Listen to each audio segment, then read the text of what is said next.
Hello, good evening, and a very warm welcome to Rangers Radio.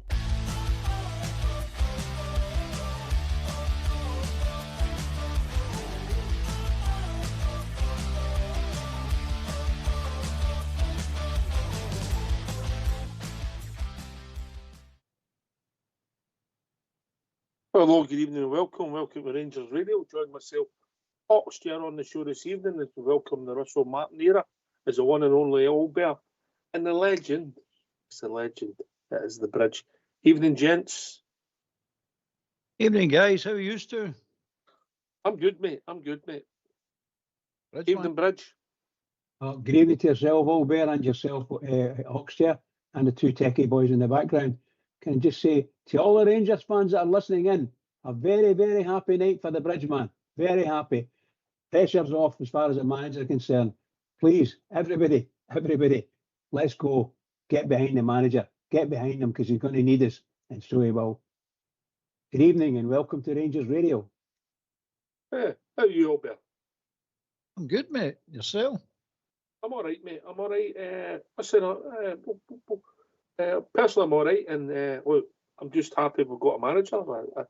It's been quite a drawn-out process because with the interim manager, that made it seem as if it's took a long time. The players are still on holiday. There's not a lot of business happening in the football world, the bits and pieces, so it's time to get going, as Bridge says. But we'll discuss how we see the manager going forward. Everybody's got their own views on it. It's still a free country. The last time I looked, Bridge, man.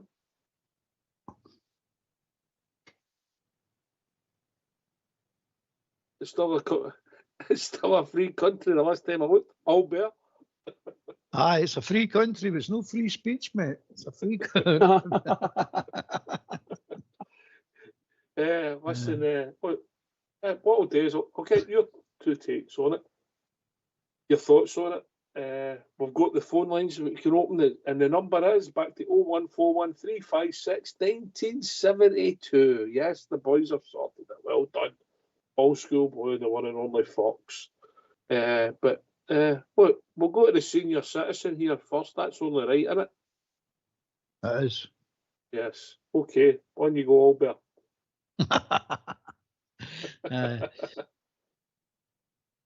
I think a lot of people are unhappy about the Russell Martin coming in. Personally, I'm neither here nor there, mate. I didn't care who the manager is going to be. But what I will say is, now that he's here, cut out the griping, cut out the moaning. You need to get behind the guy now. Let's see what he can do. You've got to give him a fighting chance. I thought some of the questions he got today in his interview was shocking. And if that's a taste of what's to come, it's disgraceful. We need to get behind him. He's a Rangers man now. No matter what way you look at it, you like it, you don't like it. One thing's for sure, if the guy starts winning games and starts winning cups, leagues, and get the team playing well, we'll have no complaints, mate, because that's all we want is a winning team on that park. And if he can provide that, I'm supporting him. I'm giving him a fighting chance, mate. I'm giving him a fighting chance. Right, let's be honest, right? The people have talked about the names that were mentioned for a long time have been Ancelotti, which I really couldn't get my head around personally. Just personally, Gerrard was the name that was mentioned that I thought, well, okay. We've seen Stevie and let him come back and see where we go. So there's other names being mentioned. Let's say you had Martin, Ancelotti, Gerrard, and a few other runners and riders, Bridgeman. So if everybody gets 25%, 75% of they got the choice they want. So that's the reality. So some people fancied other things. For various reasons. We've got Russell Martin. He's a Rangers manager. And he'll be judged on results, Bridge. So he gets the best wishes from myself. And I hope he's here for a long, long time, Bridge, because that means he'll be successful. Absolutely. And I think everybody knows me, knows my feelings on this. I'm unrepentant about Mr. Gerrard coming. I wanted him back. I think he's got a bit of gallus about him. And he can stride up in Scotland, no problem at all.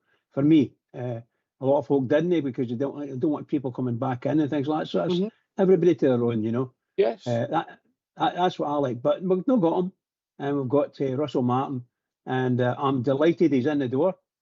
or somebody's in the door. But I'm absolutely delighted, and I do wish them all the best personally, and I hope that all the Rangers fans can all get rid of all their bile and hatred and all the rest of it, and let's just start afresh. But we're going to go. We've got new people, new owners, new board, new management staff, and of course we've got a new head coach. And we're going to have two? I think you've got two people who's coming in, so you're going to have his own coaching staff, and they're all new. They're all new to Rangers. So as far as I'm concerned, we just go for it. Apart from the manager himself or the coach, he played. He came on us on loan, I think, half a season or something like that. Very badly for the record, by the way. Yes, indeed. I'm never a big fan of his as a player. So and anywhere about his football, I was never impressed with it. But he's here, and I'm backing him 100% all the way. I'm behind him. Yeah. Yes. Listen, there's been choices made, and listen, I've always said them who pay the piper call the tune, Albert. And people have come in, they've put a lot of money in, they've done their due diligence on the club, and I'm sure when you've made that kind of investment, you've done your due diligence of what you can on your selection as head coaches, they're calling them, they pay the money, they call the tune, and we'll have to get behind them and hopefully support them. And like any other football manager, if you don't win in games of football, or the right games of football, Albert, you lose your job. And he'll be judged on results. It's as simple as that. As I said, I'll say it again. I hope he's here for a long time, because that means he'll be successful. Of course it is, mate. Any managers, nothing changes because it's the Rangers manager. All managers are judged on results. It's so when they get Ancelotti, Gerrard, doesn't matter who we go. It's the same format, mate, for everybody, any club all over the world. So as far as I'm concerned, he's a Rangers manager, and I'm going to give him a fighting chance, as I said before. He's not done anything wrong, and the people that have brought him in, is you say they pay the money, but they've actually hired people like Patrick Stewart and Thelwell and people like this to oversee this process of bringing a coach in, a head coach in. So if you pay that money, you want them to do their jobs, mate, and they've done what they've said they were going to do. And they brought him in, so that's it, mate. As far as I'm concerned, no explanations required, mate. Why is it him? Why they brought him in and all this? It's done, mate. Forget about it. All this is just wasting energy and time. We need to concentrate and get on with the rest of them. The ship's sailed, mate. It's gone. You're right. You're spot on, Albert. It's done, mate. Exactly, mate. I'm more interested now and concerned about the recruitment now. We need to get this right. We need to get the recruitment right and give him the right players to play the system he wants to play. That he says, and he's telling you it's a high intense system he plays, high press, controlling the ball, dominating possession, and it's a lot of running involved in and out of possession. So let's get him the tools he requires, and let's go on with it. We keep looking back and we keep messing about with things now. It's not important anymore. They've got the ships are sailed, mate. There's no point in debating what you could have had. You've not got it, mate. Aye, let's just be thankful and happy with what we have got. And as you say, I hope the guy wins lots of games. If he wins lots of games, he's going to be here for a long, long time, and that's what we want. We want him here a long, long time and to be successful. So as far as I'm concerned, that's it. Now the next thing, move on to the next thing, is the recruitment, mate. Discussions about. We'll come to that, mate. We'll get 2 hours to kill. You just hold your reach, yeah? Yeah, it's true. All right. Listen, what we'll do is we've got an interview for Russell Martin. Not a full press conference. We've got an interview done with the club. So we're going to play that, and then we'll get the phone lines opened if that's all right with you, gentlemen. And then I'll come back to you and get your take on it, yeah? And you can get your point in there a little bit that you were going to make, yeah? Yeah, I was on mute. All right, get yourselves on mute, gentlemen, and we're going to hear for the new Rangers manager, Russell Martin. Russell, it's certainly been a busy day for yourself, but welcome back to Ibrox. How does it feel to be appointed as Rangers head coach? Yeah, thank you. It's an amazing feeling. I'm really, really proud. I'm really grateful and humbled to be here. It's an amazing opportunity, amazing football club, and now I am really excited to get going. I'm tired. I had very little sleep. I got back from holiday last night with my kids, and then had to wait to sign my contract and then get to bed and up early for an early flight. But yeah, I'm really excited to get going now. Yeah, why was this the right time and the right place for you to get back into management? Yeah, I said it was the right place at the wrong time last time I was here because I really felt that the club's brilliant. So the fan base, the intensity of the support, how much people feel and care about it, and inside the building as well. The people that worked here and I had a brilliant relationship with, so I'm looking forward to reconnecting with a lot of them people. But just the sheer enormity of it, really, the challenge, the excitement to build something and to win together and build some momentum and energy that can be so powerful. And we've had a lot of opportunities to get back into work since we left Southampton, but I didn't want to take a job just for the sake of it.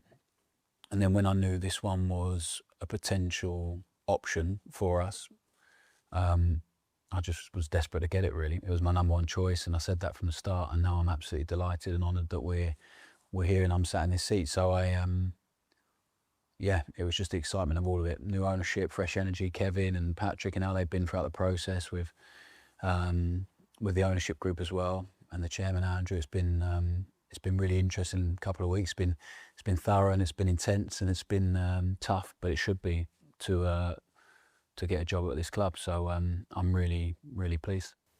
Yeah, you obviously know Rangers from your time as a player, as you mentioned. What can you take from that, and what do you learn now going into obviously your head coach role? I think a huge amount. So I felt at the time really disappointed about how it went on the pitch, because I came with the aim of trying to stay for as long as I could as a player. And then I remember having chats with people around the club at the time when I knew I'd be going back to Norwich, and about the potential I wanted to come back one day and manage and coach here, and it's happened. So I'm absolutely over the moon about that. But I think I learned so much just about the environment, about the demands of the place, about what it takes, how much and how difficult it is to be relentless to win, and win in a way that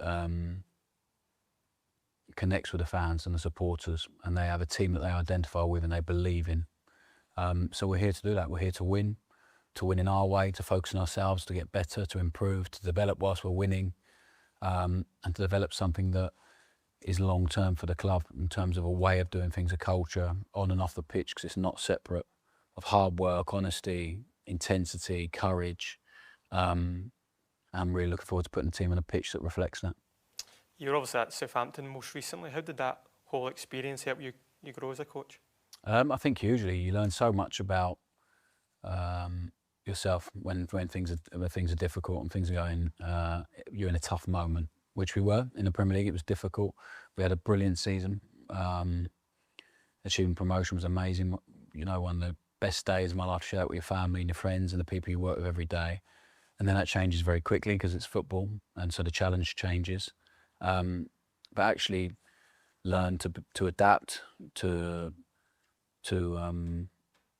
be pragmatic when it matters, and flex on certain things, but being uncompromising and so demanding on others is so important. And that's about behaviour, that's about attitude, that's about willingness to run, about desire and effort, which can never be compromised at this football club. So I'm really looking forward to instilling all of that and being so demanding with the players, but hopefully giving them an environment where they feel like they can actually be themselves and enjoy playing for this football club, because it should be an absolute joy and a pleasure and an honour to play for this football club. So I want to take some burden off them if they feel it, if they feel a weight of it, the tradition and history, which is so rich and so brilliant. Because I think if we can do that, we can create something really special. Yeah, just coming in now, it feels like a new chapter for the club. Is that something that you're excited to be part of? Yeah, I think so, and hopefully everyone feels that excitement with the owners coming in. And after so many conversations with them and Patrick and Kevin, I was just so impressed with their vision of the club. I feel we're really aligned in terms of values and what's important to us as people, but also to the club. So now I just can't wait for us to act that out and create something that we're all really proud of and other people feel proud of. Yeah, you spoke when you were a player here that you enjoyed the pressure, the expectation. Do you feel that now goes up another level as head coach? Yeah. So my time as a player it wasn't to do with like not being able to deal with the expectation of pressure. My body was just giving up on me slowly but surely, which was frustrating. And as a player, it was the worst feeling. So it comes to everyone at different stages. Mine was a bit earlier than I would have liked. But I think it was one of the big pulls of this job. The intensity of it, the expectation, the level of scrutiny that you have to perform. And I love being in them environments. Like I feel like I come alive when things really mean something and matter. I was like that as a player. I was better when the stakes were high. I feel like even last year, 18 months ago at Southampton, when the playoffs came, I just felt alive. It's when there's big pressure. And I feel like I have a high capacity for stress, which I think you need in a job like this one. And I'm looking forward to it. What do you want your team here to look like, and what sort of attributes do you feel are important? I just want us to dominate as much of the game as possible, with the ball, without the ball, to dominate the transition periods as well, and make sure that they are few and far between, and if we are transition, it's in our favour. Set pieces as well, it's all going to be so important. But I just want the team to be on the pitch and to outrun and outwork everyone, and then the rest will work out. With the ball, there'll be, maybe little tweaks here and there, and formation and shape, and how we build up, how we attack the final third, what numbers on the top line, all that sort of stuff, the detail. But first and foremost, a team that plays with real courage, real aggression, real intensity and passion, and to never be outrun by anyone, really. I think that has to be the aim. Well, also a few weeks before the players return for pre-season. What's your focus in that time? I think the focus has to be on assessing the group as much as we possibly can, and making sure that we understand, which we have a good understanding of already, what areas we really need to strengthen in, and then giving other people a chance as well. So hopefully by then we'll have some new recruits to help the group, but also really conscious that I want to give some good players a chance. And people always surprise you in football. I'm always open and willing to be surprised. So I'm looking forward to that, to really seeing what the players can do. And I know they haven't had a long time off, so hopefully they'll be in a good place physically, so we can really crack on pretty quickly. But yeah, the hard work really begins now. I guess you touched on it there, but what is your understanding of the squad as it stands? Yeah, it's good. So part of the process was having a really good of getting this job was having a really good understanding of the squad now. Watched a lot of games, done quite a bit of work with the coaching staff on analysing that. So it's been good. I think we have a good understanding of. But like I said, until you get behind closed doors and see people face to face, close up, you're judging them on the 90 minutes on the pitch. Sometimes it can be really difficult for them to actually show what they are and who they are. So there's some bits I really like, and there's some stuff I think we can change and improve very quickly. And then, like I said, I think there'll be one or two that can really surprise us as well. Yeah, and just lastly, do you have a message for the supporters as you begin this new role? Yeah, I just hope that, like my job here, and I've said it in the press conference and I really mean it, the supporters are the most important people at the football club, because they will outlast anyone. And it's not something you choose. It's something you are given from birth pretty much most of the time, that feeling you have. So it's a family, it's your tribe, whatever you want to call it. So I understand how much of an honour it is to sit in this chair and to be the head coach of their football team. And that is something I'll be incredibly grateful for, and I will be all in on trying to give them a team to feel proud of, to feel connected to believe in, to enjoy watching, and to win. Ultimately, that's why we're here. So I hope that they feel the same energy and excitement I do about the freshness of what's coming into the club right now in terms of personnel, and hopefully feeling, and we can help all of that. And I hope together we can create something really, really special, because I think with some momentum here and the energy and everyone feeling connected and together, it could be we could do some incredible things. Why don't you give us a call on 0141 356 1972. It's your show, it's your platform. Let's hear from you.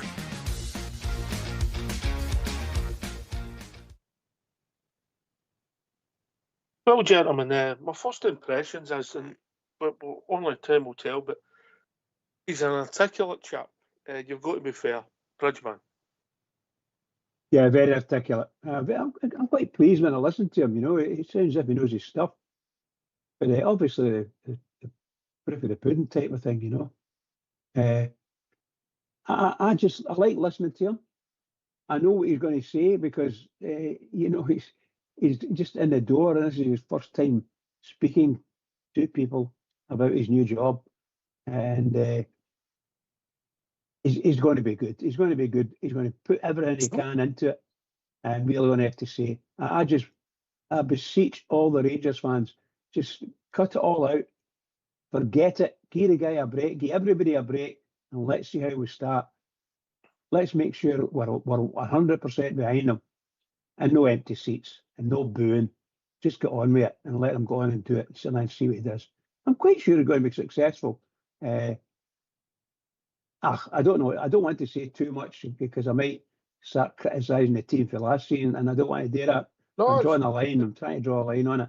Let's go on. The only thing I've got to say, if you don't mind me saying this, is the meeting. We heard a wee bit earlier on about the sort of pre whatever conference, and actually it sounded as if it was a pre-match meeting. You know, just that's what a pre-match meeting. And the usual shit. Watch yourself now, Bridgeman. You should know better. No, I'm sorry, but the usual crap for the people asking the questions. The usual people, we know. Yeah, exactly, and they want to change it. You know, this is a lift it. This is brand new for Rangers. We're in a completely different setup. Anyway, that'll do me. I'm not going to moan too much now. Aye. Listen, I'll same point yourself. They'll be judging results. He's an articulate bloke, yeah, and we'll see where it takes us all there. And he'll be judged on results, and he's going to need players, and we all know that, mate. Yes. Aye, of course, mate. Of course, mate. He's I've never known said to you before, but I've never known a manager, a good manager, to have bad players and manage them into a league-winning team. Good managers seem to have good players, mate, and that's what makes them good managers. And he needs players. There's no doubt about that. He's a nice speaker, mate, but he knows, and we know, and he's not trying to bull anybody. He's not trying to pee down empty's leg. He knows its results, and he knows that talk's cheap.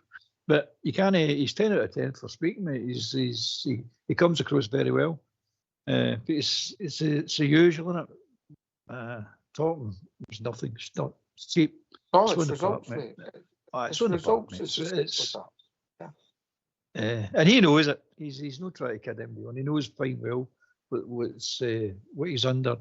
And he understands quite that people know what expect, or people expect him to fall flat in his face. And that's Rangers people I'm talking about. That's not even the usual Rangers haters out there. This is our own kind. So that's what I'm saying. We need to cut this out and just get on with it and support the boy, because at the end of the day, he's a Rangers manager. He's a Rangers man now, as far as I'm concerned. And he's getting 100% off of me. Aye, listen, mate. Listen, if I want to just talk about the appointment, there's been times where I couldn't understand the Kachina appointment. I know bits and pieces about it.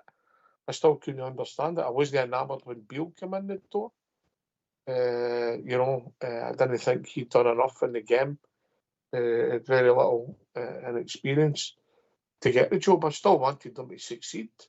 I remember my grandfather telling me when Walter got the job, when Graham Souness left, that people weren't too pleased, Albert, and look how that turned out. Exactly, mate. You never know how it's going to turn out, mate. You never, ever know. But one thing you can do, the only thing we can do is support them, and let's see what happens. This doesn't feel like a false dawn, put it this way. It does not feel like a false dawn. This feels like a real deal for the top to the bottom now.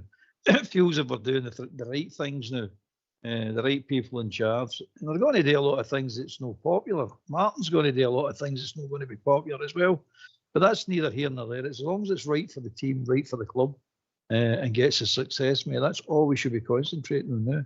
And what he's saying is, I don't want my team out fighting apart. That, to me, is correct, mate. I'm sick of watching Rangers teams getting out fighting apart and getting bullied. It's just never happened. Should never, ever happen. He's recognised that, and he's come out and said it right away. Anybody, the players that are away in holiday or away in international duty, are sitting listening to that interview, they better prick their ears up because they're coming back to a different regime, coming back to a different philosophy, and they're coming back to a never say die attitude. And that's what I've been looking for all along, a will to win, mate. And he seems to me, if he gets it, only time will tell if he does. Only time will tell if he's going to be successful in installing it into his squad. But at least he's saying it out loud, mate. Aye. Listen, Bridge, you'll be judged in how well his goalkeeper keeps the ball at the net and how many goals the striker scores. You know, and that's football.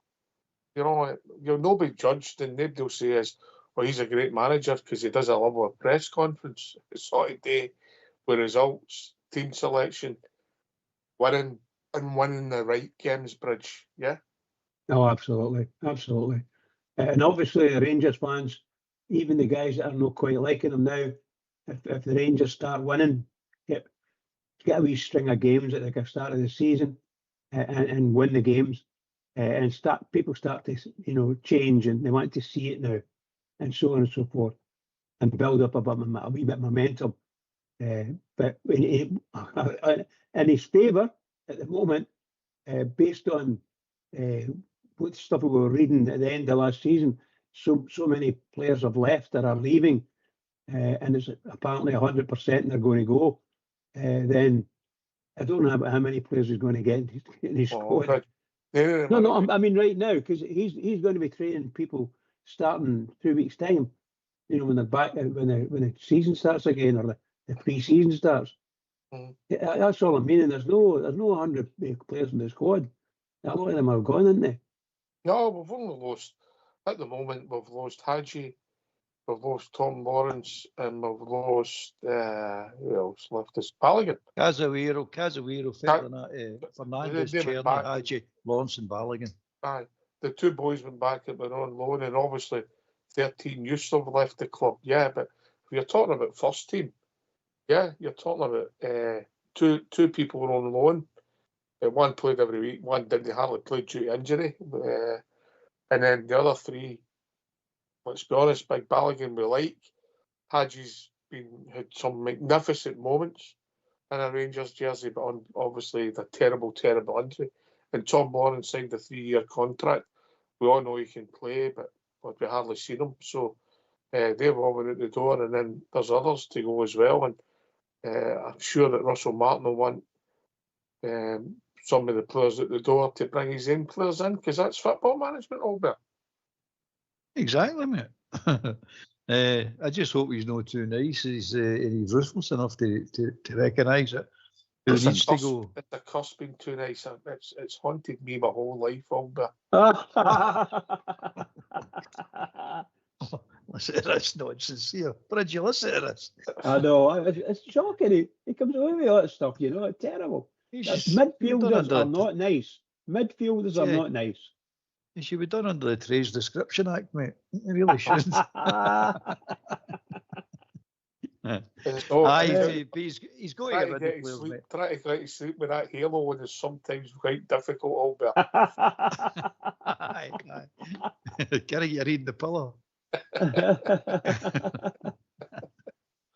It's right, mate. He's going to have to get rid of players. There's no doubt about it. I know that they were saying that some of the ones that were at the press conference are saying that they asked them about people leaving, and they say they're under no obligation or no necessary to sell anybody to bring people in.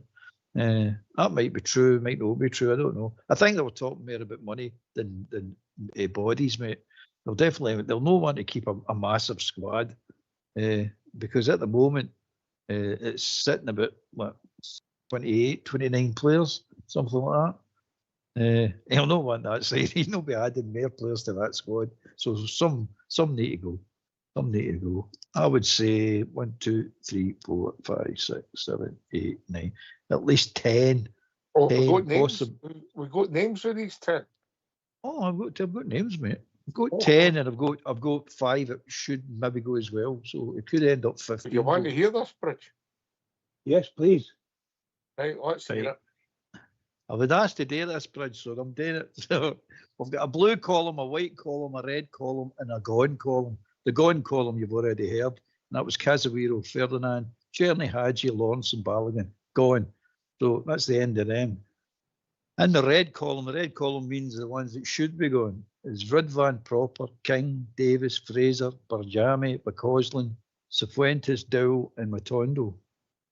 The white column means that ones I think should be considered going, but it's not necessarily they have to go right away. Is Butland, Tavernier, Sterling, Danilo, and Dessers. And in the blue column is the ones that I think will be staying, which is Kelly, Munn, Suter, and Salah, Yefte, Barn, Diomande, Raskin, Rice, Curtis, Igaman, and Cortez. What about Bridges' favourite column, the Wally column? The what column? The Wally column. So there you go. That's very nice, did it? No, it didn't.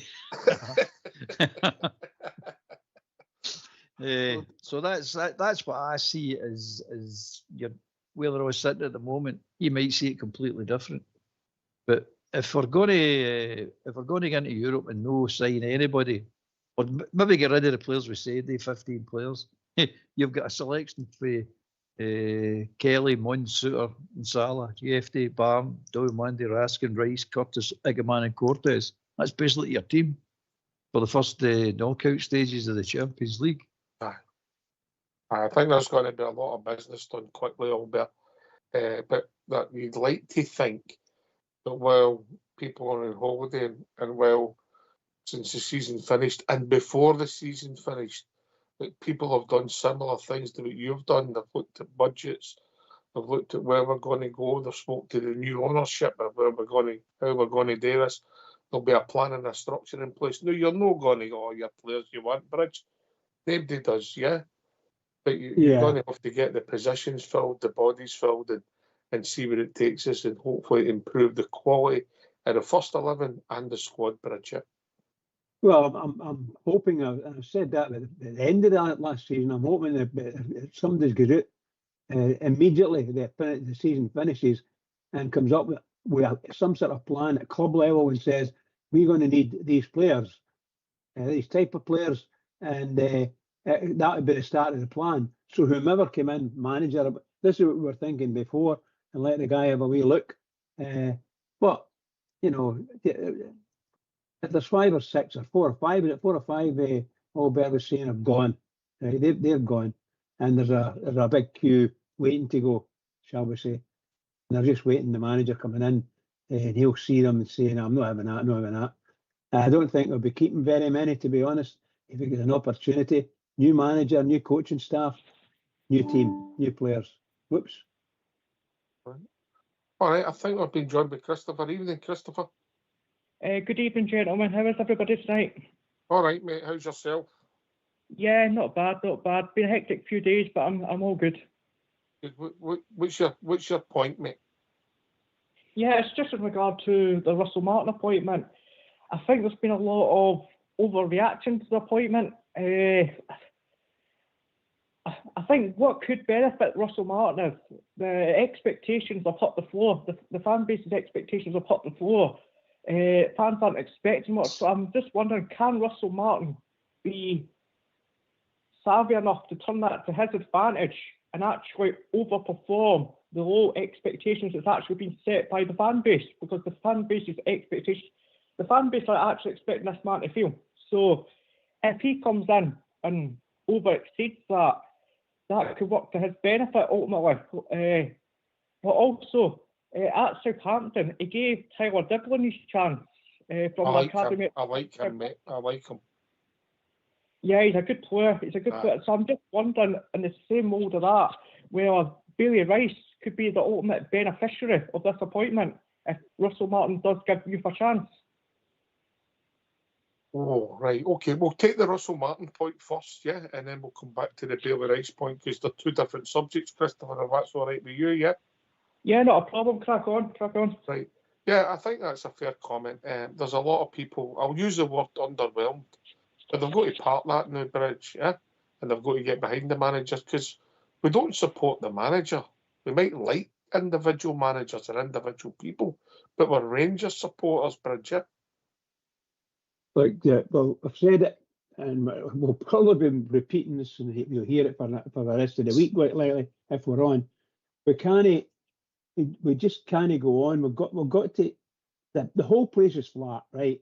And there's no real exuberance about the new manager coming in like I was expecting. If I had been Gerrard, there'd have been 8,000 people at Ibrox to see him coming in. That's what would have happened. But it's Russell Martin and the new sort of board, and they're going to do things slightly different, maybe a lot different. But we need to stop and say, right, let's give them all the support we can, and forget about your problems with the Rangers. Just let's go on, be Rangers fans, and look forward to what's going to happen, and we'll see what we do. Because that manager must be going scratching his head at night and saying, now he will be, oh my God, this is a completely different setup from when I was here even playing. You know, all these fans who were really all behind the team, and we're not getting that, you know. So, it's got to happen. It's got to be changed. No, that particular period when he was there, mate, if you think about it, that was the No, time. I'm not talking about his playing. I'm just talking about him, his idea of what was happening. The fans were huge crowds, and were very, I would imagine, very happy. But he's not seen that yet with the big crowds now here. So you've got to make sure that the big crowds come and they're going to be happy and they don't boo him and things like that, because that's a horrible thing. I hope they just stop doing that altogether now with the Rangers players. Just stop it and go on with it. Yeah, I mean, listen, he comes in with a clean slate, whether you like it or not, and it depends if that he gets a tick or an X, and if he starts doing a run of ticks, mate, what's happened? We've forgotten about all better, innit? Exactly, mate. I mean, I see Christopher's point, but I think it's the reverse. I think the fact that they don't want him, he'll get judged more harshly, and someday he'll not get any leeway at all. So, as Ox said, you start getting the ticks in the boxes and win the games. It makes no difference what the crowd are saying about you. Or you just point to the win column and just say, we keep winning games. That does me. That does everybody. I'm not want to prove any Rangers fan right, because I don't want this different camp set up. We all should be on the same camp. Want the guy to do well and want Rangers to be successful. And if we start all just jumping in different camps, it's you say about a divided house. We need to stop it. We need to just say, right, he's the manager, and that's the end to it. The process has been done. The selection's been made. We need to go on with this, and I'll support him. And I don't think he's done anything wrong yet for people to feel noticeable. The only thing he's done is actually been successful in getting a job. Listen, Christopher, my view on it's pretty simple. The people who have selected them have come in and invested in their club, along with the people they've put in place. They've chosen them. They're paying the money. They've picked them.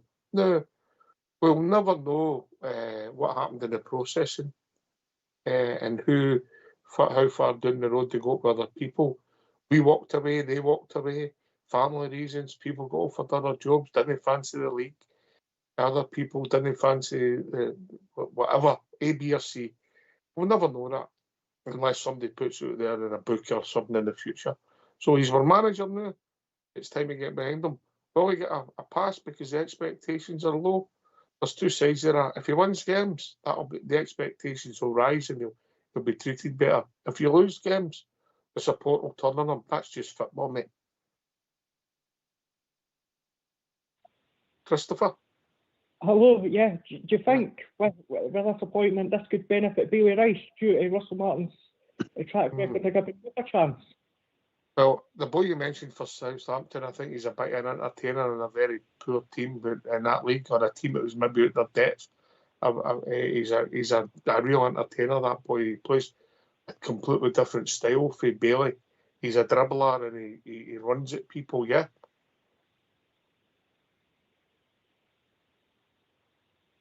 But Bailey, well, he mentioned about high tempo and how he wants to play all better. And Bailey Rice, well, it'll be different for Bailey. Well, that's me being kind, Albert.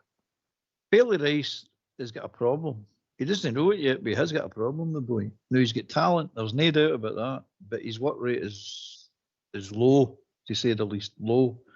And if Martin's saying he was wanting high tempo, the boy's in trouble. He needs to get some stamina and some speed for somewhere. Because what I've seen about the boy is he's all about orchestrating a team for deep and doing the Hollywood pass. We'll call them Hollywood passes. Some of them are good passes, and let's not kid ourselves on. The boy can pass a ball, and he has got talent. But in this team that he's creating, Martin's creating, is there a place for him? There is a place for him. His work rate is up. At the end of the day, I never seen it. I never seen he's got the stomach to do the runabout that he'll have to do. Maybe I'm wrong. I hope he proves me wrong. I really do, because I quite like the boy. But he'll need to work. His work rate will need to increase 100-fold, because I don't see the intensity in his game. Rich? I was going to ask, there's another young boy along with Billy Rice, isn't there, in the midfield there? I don't remember the boy's name for the life of me. Anyway, Curtis. I quite like him too, you know. And yeah, I think all the Rangers fans are keen to see the youngsters playing. There's no doubt. I think there's any doubt about that. It's just that the previous manager and the rush to the end of the season, and not to get too embarrassed again and again and again, you know. I'm afraid that at least they came on. A couple of youngsters managed to get a couple of runs for maybe 20 minutes or so, end of games and things like that, you know.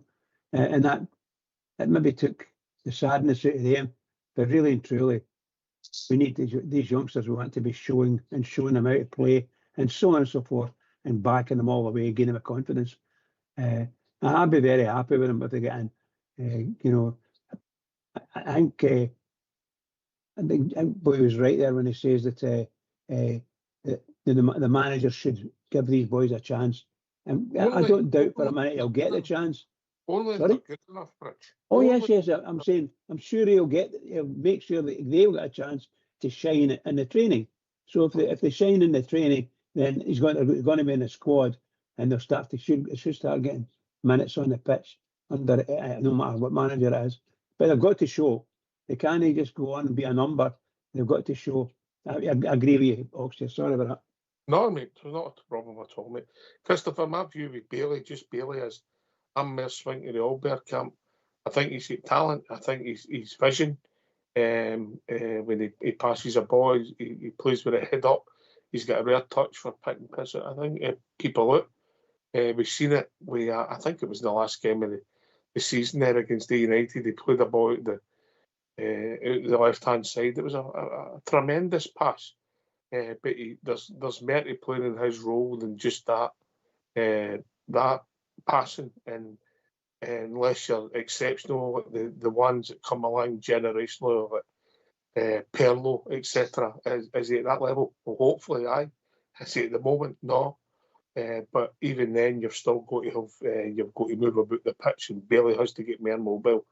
And by the sounds of the way Russell wants to play, you're going to have to be mobile, and that means pace and work rate. And at the moment, I don't see Bailey with that. But hopefully, if he buys into it and the pre-season is successful, you never know, Christopher. Yeah, that's true. It's about getting what Russell Martin will have to do. Second, when he gets on the grass with the players, is get the players to buy into what he's wanting to do. And like you say, if the players can buy into what he's doing, like Bill Rice and that can buy in, and maybe Russell Martin might just be able to get that extra work rate out of him, that extra intensity and all that good stuff, and might develop him into a first team player. Because at the end of the day, let's be honest here, if we can get an academy player in the team, in the first team on a regular basis, actually starting games week on week, that then saves us money. We can deploy the money we was using in the midfield area in that position elsewhere where the money's more needed. I don't disagree. I mean, nothing would give me better pleasure if in 6 weeks' time you're saying Bailey Rice has earned his right to be playing in the team, and he's getting it week in, week out, all there because he's written it up there. Absolutely. We want to be proved wrong. That's what we're here to do. We want to be proved wrong, especially if we're criticising players. But at the end of the day, it's on their own hands. I mean, you heard the Martin today. You get. He's been surprised with players and for other teams when he's actually got to see them live. there came a couple of players within the squad come out and surprise them. This might be one of the cases. At the end of the day, it's in Bailey's, Rice's hands. It's up to him. We keep saying that. It's up to Curtis, it's up to McCausland, it's up to all these players that want to, for them to show him something in training that he sees it and says, well, aye, okay, we'll take you and we're going to develop you.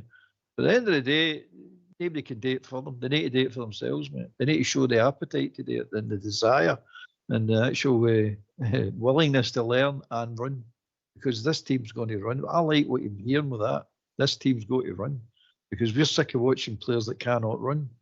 We're slow, boring football. No amount of that nonsense. Let's go on with this. We want to run the legs off of teams. We want to say, if you want to come up with Ibrox especially, we're going to destroy you up in Ibrox. We're going to put the fear into you back into these teams coming to Ibrox. At the moment, you've got teams like St Mirren, Hibs, Motherwell turning up there and swaggering about Ibrox as if there's something special. We're not having any more of that. I don't think Martin will allow it. I mean, if you watched the game last Saturday night, wow. I mean, that's how you play football, isn't it? With that pace and that movement, yeah. Oh, that Paris Saint-Germain team is superb, man. Absolutely superb. Not all young boys, but a lot of young boys in that team. Fabulous. Absolutely fabulous to watch. I don't normally like to watch anything but Rangers, but that was something special. That really was. There was absolutely. In fact, they're on the night playing Spain, France, and Spain. And a lot of the players that played that night are playing the night. Aye. No, good team. They're a good team. Aye, there's like that team you watch, and they play with a tempo. It's not as easy as people think. Bridge, as you know, to play with a tempo for 90 minutes. They never stop. And you need the whole team's got to buy into it, and you need to be fit, mate. I mean, you get sometimes football's about levels. You know, you sometimes a good player can play anywhere on any pitch and have a bit of ball control and pass the ball and things like that. And people think he's a really good player. Put him on a full pitch and a team got to play to whatever restrictions the team's got. They might not be as good a player, you know, because they don't have the freedoms. Sometimes football's a lot about freedom. And I thought I watched a lot of that in the French team at the weekend there, right? It was the weekend last week. Paris Saint-Germain, absolutely fabulous play. Brilliant to see, brilliant to watch, absolutely brilliant. It was a breath of fresh air. Christopher, I'm going to ask you a question, mate, if that's okay. Yeah, fire away. Right. Do you think Russell Martin will be a success?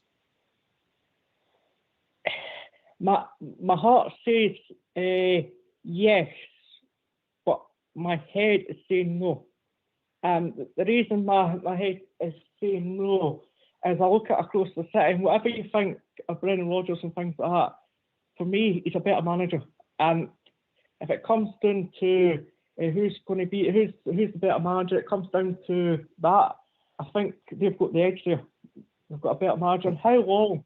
What worries me about this appointment as well as regards to how long is it going to take for players to get up to speed with what he's wanting them to do? How quickly is that going? Because all it needs is for us to start the season, maybe get a couple of dodgy results, and the fans are going to be right on him from the start. And that the style of football he wants to play, it's going to take time to bed in. So hopefully, all going well, he'll be getting the results as it beds in. But if he doesn't get the results as it's bedded in, he's going to find himself in a lot of trouble. But I hope he works out. I really do hope he works out. But I'm 50-50. I think we'll be a bit more. With that point you made, mate, they'll be applicable to everybody that comes in and a new manager. They would have their own ideas, and it's going to be a period. You'll get more time if you get results at the start, of course you will. But if anybody come in, any other names that are mentioned, they're going to have to impart their own style. They're going to have to get their own ideas. So you'd have the same issues as far as that was concerned, mate. Yeah, absolutely. You've got a point there, Oxford. You've got a point there. I think where Russell Martin differs from where you were talking there, I think because the fan base have actually reacted so badly to this appointment, I think that does put an added weight onto Russell Martin that maybe wouldn't have been had maybe Gerrard came back, for example. I don't think there would have been this much of an outcry against the appointment, but I hope he works it. I really do. I hope. One thing I think he will do is you'll turn up to a game and at least you'll know we'll have a set playing style and how we're going to play. Whether that translates into results and translates into trophies, time will be the greatest teller of that one. Yeah. Listen, there's a a lot lot of truth in that, and that's the truth. That's 100% true, that, isn't it?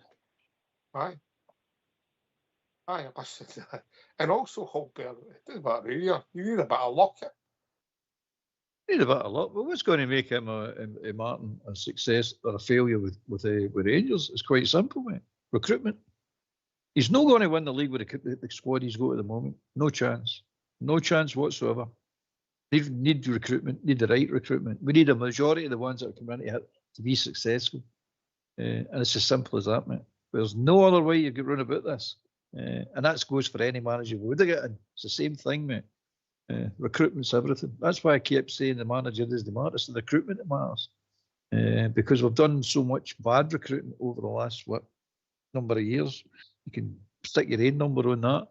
But at the end of the day, if he doesn't get the right players in of the right quality and they adapt well to Scottish football, he's on to a loser. That's it. It's just as simple as that, mate. Because that's what happened to Clement. He had his own set of problems to face with Rangers. And then you had Ferguson who came in and he had his own set of problems to face. He thought he could turn it all around. With Clement maybe no doing things that he's seen, maybe seen that he should have been doing. But Ferguson came in and got an eye opener as well with this squad. So this squad's going nowhere as it sits at the moment. So with signing Martin, we've no improved the outlook of the team or our chances of lifting the league. It's now down to recruitment, mate. Can I come in on that? I just like to. I want to agree 100% with all we're saying. I think we at the tail end of last season, we actually spoke about a set two particular positions have to be improved on, and that's your two fullbacks.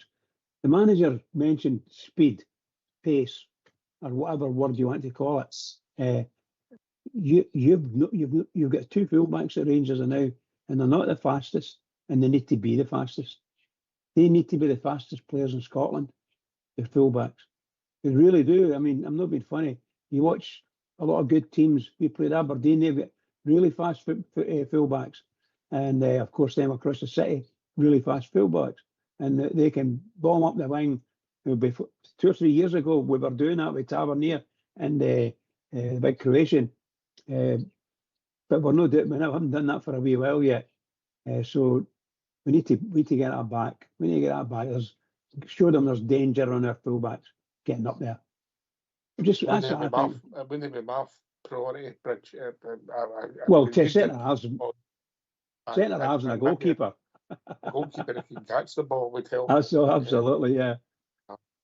Aye, Christopher, your priority and the players coming in, because obviously there's players to go, but there's already 5 first teamers away. I would say the defence would need. I would spend the biggest portion of what's available on the defence and the goalkeeper. I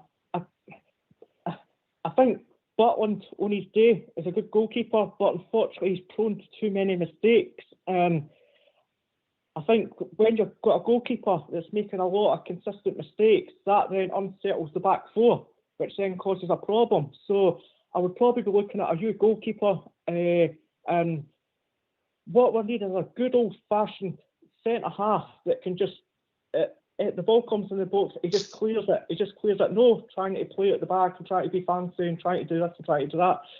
Just a good old-fashioned centre half that can defend properly and do the job properly, and not worry about trying to play for the back and take people on and all the rest of it. But defensively, I think we need to be more solid, and if we can get better players in the defensive unit, hopefully we can be better defensive. I think right back, I think Tavernier, I think the age profile of Tavernier now, I think we need somebody younger, more mobile that can get up and down. There's a boy that was on loan at Preston, who's quite decent. He's had a decent season this season. Kessler Hayden. He was playing wing back for Preston, and he's quite decent. He can get up, he can get down, and he's on loan from Aston Villa. Now, I don't know how much they would want for him, but he would be a decent alternative, because I think Tav's legs have gone, unfortunately, and getting up and down, I don't think Tav's game now. So I think we need somebody younger that can get up, get down, can defend properly, but can also offer something in the attacking third. Well said, young man. Well said. Listen, I don't know the boy for Preston, mate. I'll have a look, see what I can find about him, but maybe not right. But Albert, listen, again, I'll say it. I think with priority, I think you said it a long time ago, but the centre halves and the goalkeeper. I'm not saying they'll be the first signings in the door, because your priority, you might not get them right away, but that would be me, your first teamers, because we need them. We really need them. Oh, definitely. I mean, that goes without saying. I think everybody sees it now that if he's wanting to play this style of football, you've got to have a platform to play it off of. I mean, and any good team has got a good defence. Any good team, no matter what style of football. I mean, it's all about style. Style doesn't matter as far as I'm concerned. The stylish football, most stylish team in the world, but you're not getting results. You need a defence to get your results, mate. You need a platform to work for, and that's got to be a priority. Well, any money that's getting spent needs to include 2 centre halves and a goalkeeper. At least I would review practically, if not all, the whole defence, mate. Fullbacks, centre halves, and goalkeeper. That's what I would. That's what I'd be going for anyway. To start with, that's just to start with, mate. But we definitely need it. We're weak. We're definitely weak in defence. Aye. You're spot on. You're spot on, Christopher, and I don't think anybody disagrees with you. It's going to be interesting. Listen, Big Butland started superb for us, and now he literally fell off a cliff. You know, I don't know if he'll ever get that back. I mean, he's got all the attributes for a goalkeeper, 6'5". You know, but I also say, I don't know what kind of football Russell Martin would play, but how often or effective he'd want the goal to be, because let's be honest, Bridgeman, Big Butland's not the best with the ball at his feet either. No, 100%. But in my opinion, our goalkeeper for the start of last season started really, really well. But he had a lot of confidence with the players round about him. And the players round about him had great confidence in him. So they've got a nice match there as far as confidence is concerned. But, you know, within maybe 6 weeks, he had a couple of shaky moments. But that's probably because the centre halves were murder Polish, and the ball was going straight through the middle at a will, you know. So in my opinion, they complement each other. If you got a good defence and a good goalkeeper, you'll do very, very well. But if the defence isn't operating rightly, there'll be an impact on the goalie, and vice versa. If the goalie's not doing it right, then the defence start to panic, and that's just the truth. Well, we need to have a really good defence, and I think Butland's fit in quite well there. But you know, I'm still of the opinion that we might need to change him, because I don't think I maybe think he might go away. He might leave. He's no good with the ball at his feet, mate. He's no good with the ball in his hands either. I'm saying that it's there for everybody to see. You know, there's difficulties. Listen, I'm not having a go at Jack personally. What I'm saying is, his form for about 15 months has been atrocious. Well, I'm having a go at him, mate. You don't sit in the Manchester United bench and the third choice, or the Crystal Palace bench be second choice for years, mate, and be a good goalkeeper. That just doesn't happen. He's happy to sit there. In fact, when Kelly was actually took over from him in the Rangers goal, he was quite happy to sit in that bench. You could see it in his face. I'm quite happy. I'll take my money and sit here. I'm quite happy to do that. He's a facade keeper, mate. We'll be joined by Smurf, but we'll come to him after the tune. So if you don't mind, get yourself on mute. You're welcome to join us after the tune if you want, Christopher. You're welcome to get yourself on mute, because we're going to have a tune.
Why don't you give us a call on 0141 356 1972? It's your show, it's your platform. Let's hear from you.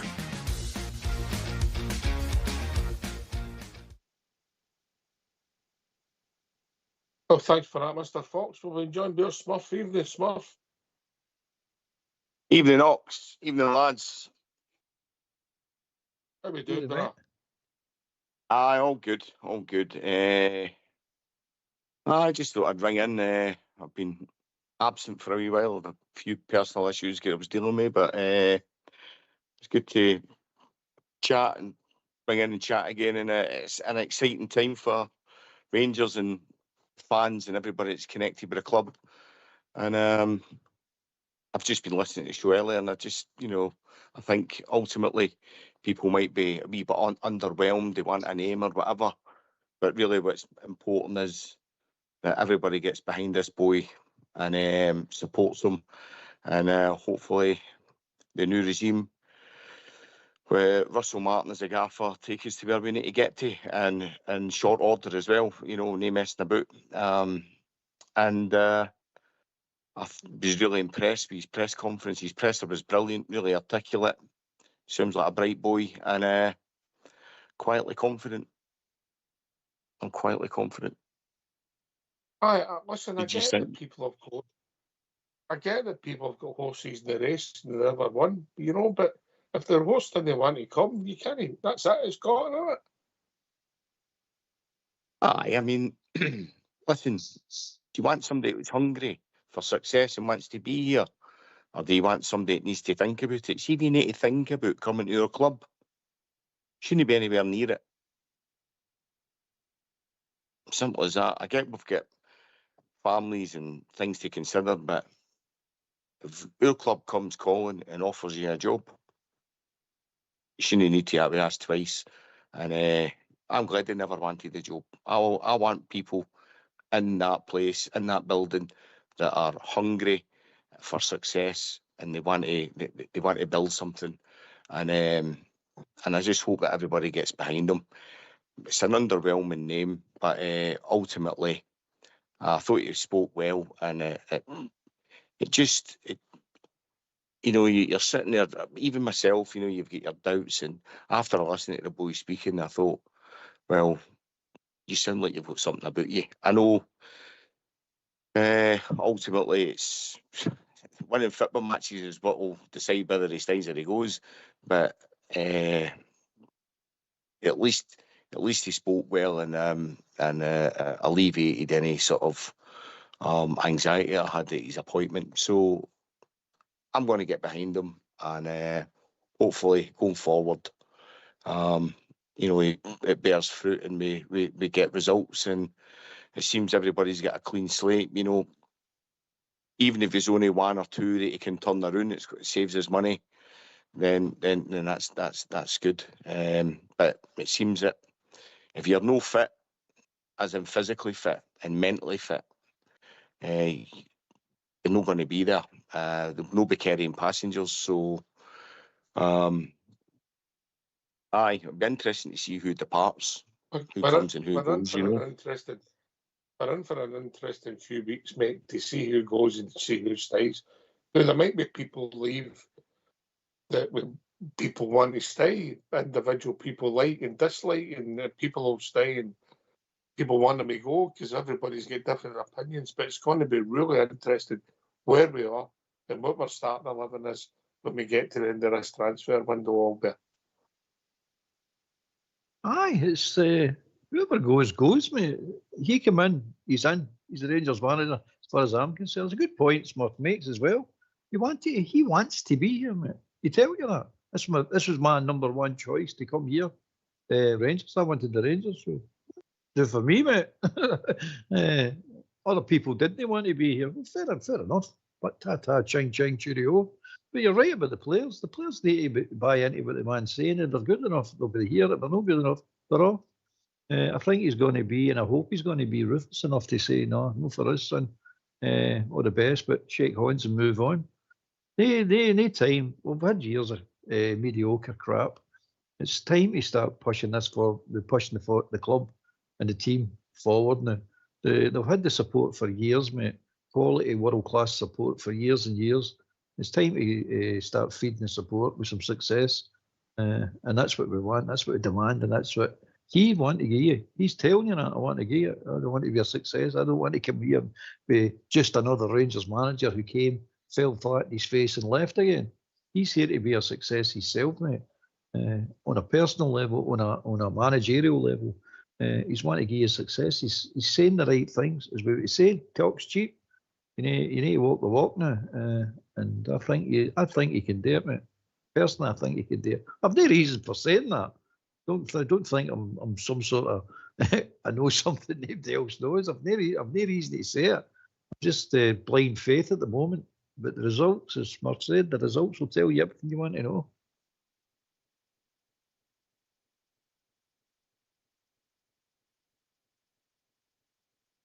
Are you on mute? No, I'm listening to you, pal. I'm listening to you. You're spot on. I don't listen to him, mate. He goes, every time I talk, Bridge, he goes for wee walks and wee donors in the house. There was one night he was on the show and I papered the wall.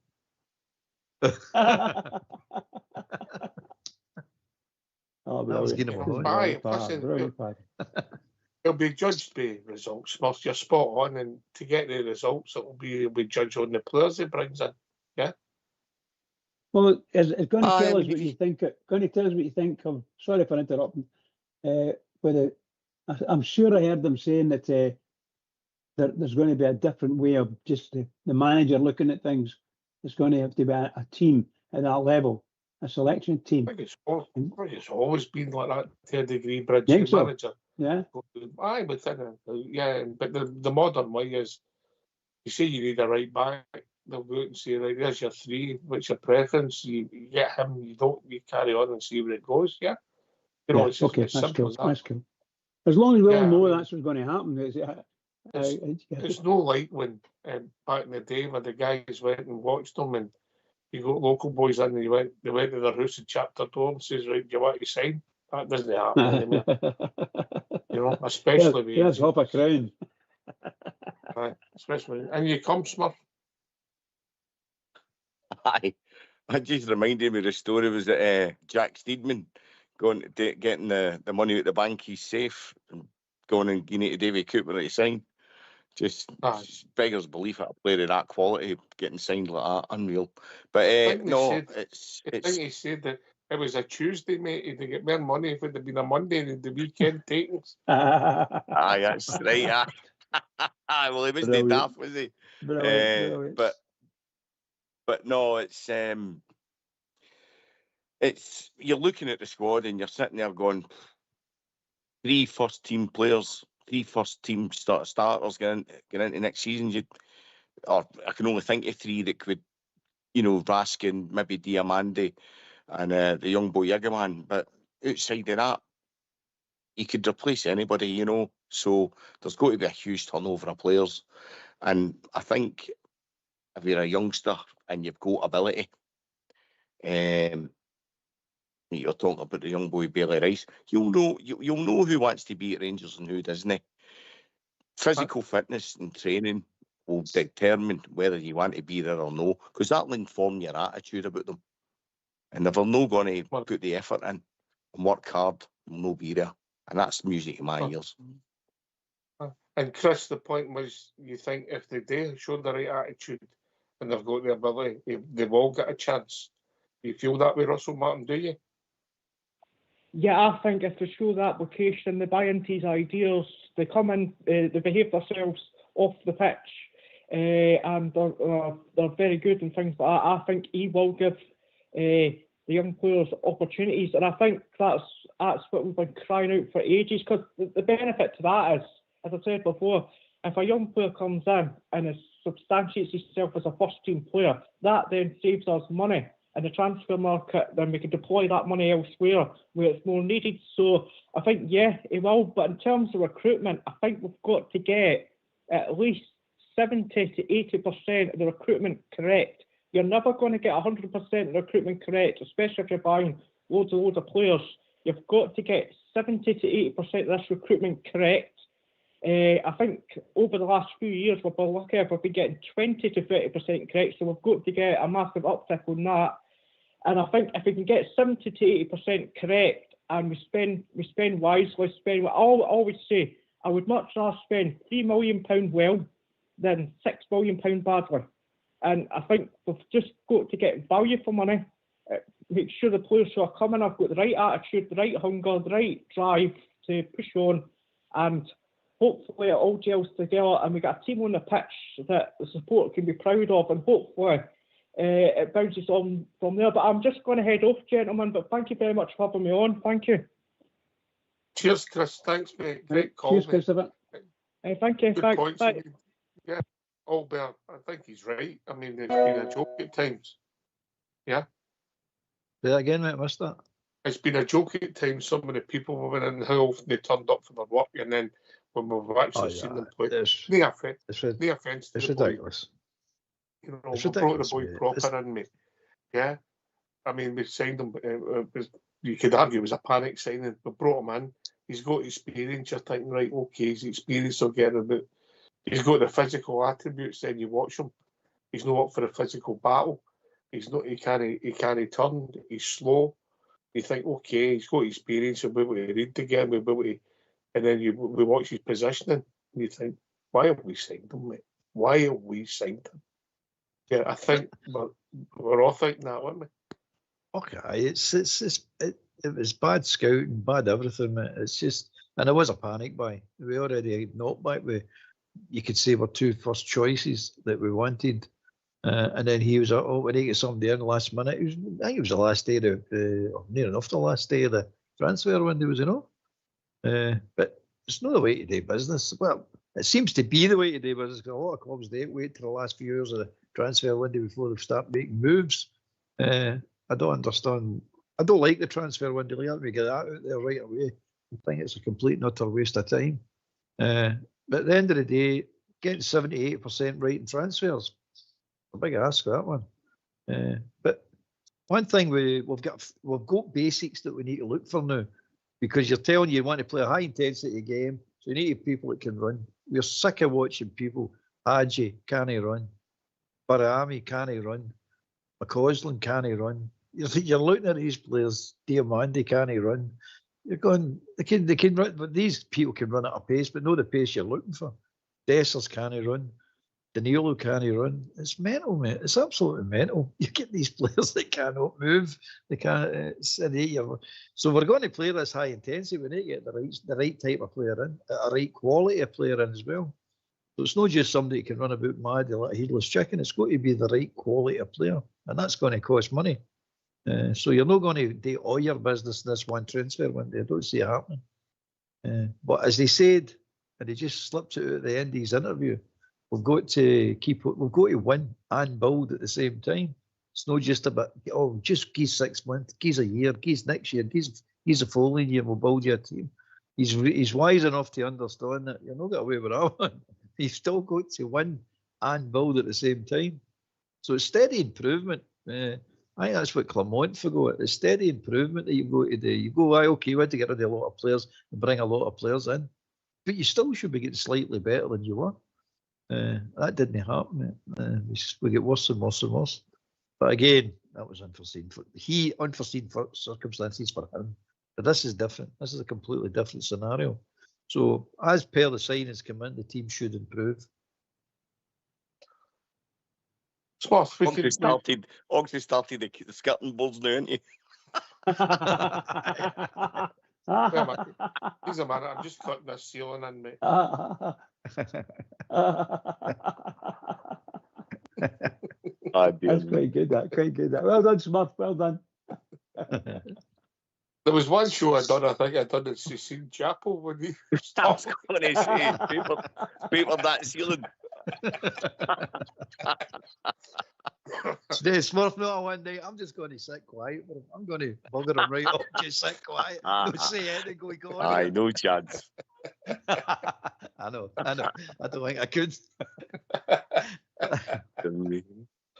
Oh dear. We've all got our strengths and weaknesses, haven't we? Yes. I can talk, but I can't run. Well, not anymore. Smurf, listen, we can bring in guys that can run. We can bring in guys that can play. We can bring in guys with ability, but they've got to have the right attitude as well, mate. Yeah, that's the problem. Yeah. Aye, you look at the injuries we've had. I've always long thought this. You've got guys that come in for a few games, they declare themselves fit, right? You're sitting there going, have you been sat in the sidelines sort of hanging the pee? You're not really, how injured are you? You've done the mental gymnastics, got your head right, and then you're back in. You last a few games and you're back out again because you can't handle it. And I do question people.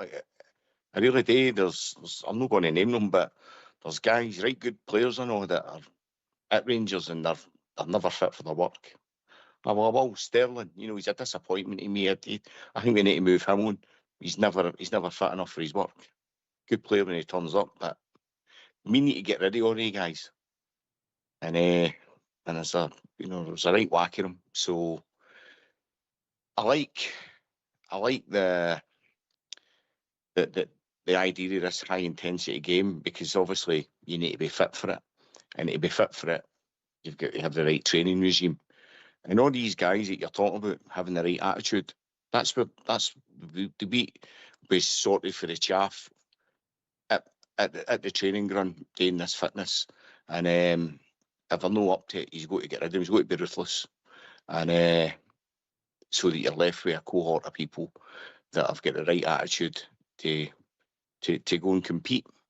And I think if we get to Christmas and we're still within touching distance, it gives us an opportunity to strengthen again in the next window. So we'll need to buckle up. It's going to be exciting times, and quietly optimistic. Oh, listen, once the players start coming in, and then we'll see where we're going. That'll be bigger for me than the manager coming in, even though you could argue he's the key personnel in the building. But once we see the players and we see how it's gone, that's what I'm really excited and looking forward to seeing. Now, somebody might come in, Bridge, and you might be underwhelmed. It seems to be a popular word today. But he might turn out to be a cracker. You just don't know. We just have to wait and see. Yeah, we have to give people a chance to see where it goes. And if it doesn't work, the manager will go, the director of football will go, because football's fickle. Yeah, 100%. Aye. Like, we don't know what his market is. If they're looking for players, I doubt very much they're going to be looking for the English Premiership players, because you need a lot of money to get in there and get them. Or are they going to go and look at these guys, a Jamie Vardy like thing? Jamie Vardy's about 37 or 38. And you're wondering what we're doing, But he might be as fit as you can get, and as fast as you can get. So surely we're not going to knock that back. But if we try to sign him, he's been released. What does he want? He's going to want a fortune, isn't he? So we're probably have to go to English Championship at the best. But I'm looking for players at the end of their contract to get us going. But can we afford to do that? I don't mean financially. Can we afford to go out and check players out, play-wise, bring them in and find out they're rubbish?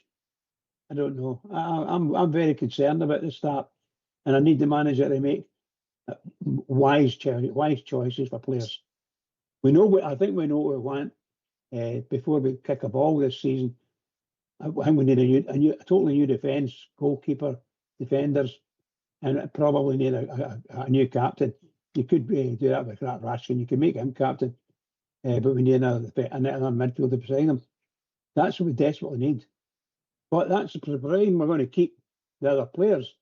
So you're in it still have Dessers and company. Yeah, I think it just didn't sit right with me. But that's all I'm going to say about that. I don't want to bore people. I don't want the Oxford painting an air his floor or something, you know. Wait a minute, I've just got too much paint in my roller here.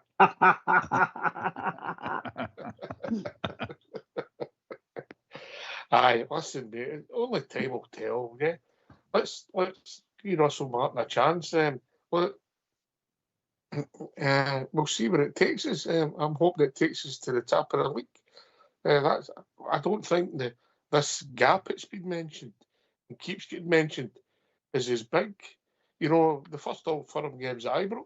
Why shouldn't we win it? And that's them. They'll no beat us for over a calendar year. That's a fact, mate. In 90 minutes, they'll no beat us in a calendar year.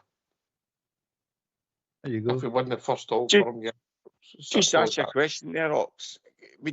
I've seen a bit of talk about Southampton wanting to offload Aribo duties. Would you take Aribo back? I like Joe Aribo. I don't know how he's been playing, mate, because I don't follow him. And that's strongly. I watched him. The last time I actually watched Southampton, he wasn't on the pitch. I watched the playoff final when they beat Leeds, and I thought that Kamara was the best man in the park, and Leeds took him off. There you go.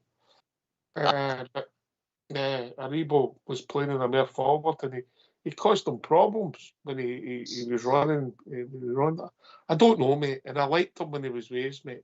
I thought he'd done us a turn, and we missed him when he left us, if I'm honest. Because not only could he play, he gave you that physicality as well, Albert, didn't he? He did, mate. I wouldn't take him back right enough unless it was a free. I wouldn't spend money on him. He's not the type of player that we need at this moment. So no, I wouldn't take him back. We need more physical players, quicker players. Anyway, that's my thing. No, Martin might see it different because, as somebody's pointed out, he does like to take a former player, but with him wherever he goes. Aye. I agree with Albert. I think that it would be difficult to. I would take Joe Aribo back in. I think he'd fit in any team. But if he's talking about having fast players, Joe Aribo isn't the fastest person in the whole world. But a nice player, a lovely player. I was a big fan of his, big fan. And did I hear you saying Glenn Kamara? No, I just said that I watched. Another boy Kamara. No, Glenn Kamara. I watched him and Aribo in the playoff final last season, and I thought Kamara was the best man in the park, and Leeds took him off. But that was just my opinion. Was he playing for Russell Martin? No, he was playing against Russell Martin. Right, against. Okay. Sorry, pal. He's another good player. We'll let the two players down, I'm sure, you know. Well, they wanted to go, mate, and we go. But 15 of course, yeah, but I'm sure we could have done some because that boy, that goal where Aribo scored, didn't say he beat about 7 players and popped it in the net. It was ridiculous. It's incredible entertainment. Incredible. Aye, the second goal. As I say, if you get him the free, aye, definitely. But no spending money on him. Yeah. What did we sell him for? What did we sell him for? About 10 million, wasn't it? As much as that? 8.5 or something like that, mate. It was quite one of our successful, wasn't it? I don't know, mate. Can't remember. No, I'm not checked out. I'm saying that off the cuff, mate. But listen, I'd take them both back. I'd take him and Glenn Kamara back. Well, they could play. They could definitely play. But listen, and for about 15 minutes, mate, I thought Joe Aribo was going to be immortal. Definitely. You know, but aye, we'll see where it takes us. By the way, Smurf, we're going to be linked with some of the players. Yeah.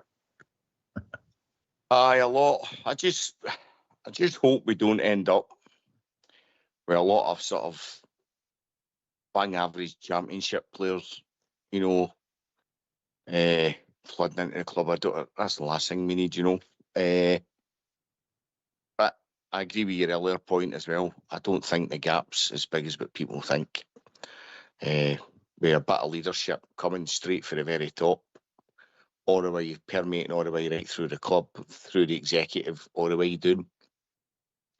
That in itself, steadying the ship, should improve the mood of the place and the people that are already, the players that are already there. So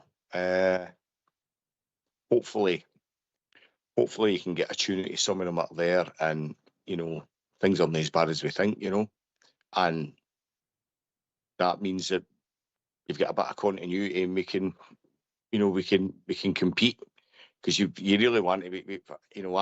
I've got to be honest. I want a league title this year. Why not? I know it's a big ag, but that's what I want. I'm sick of this, 2 and 3 years, and it's unfair to the boy, game time. But realistically, I've got to sit here and say, I want the league title.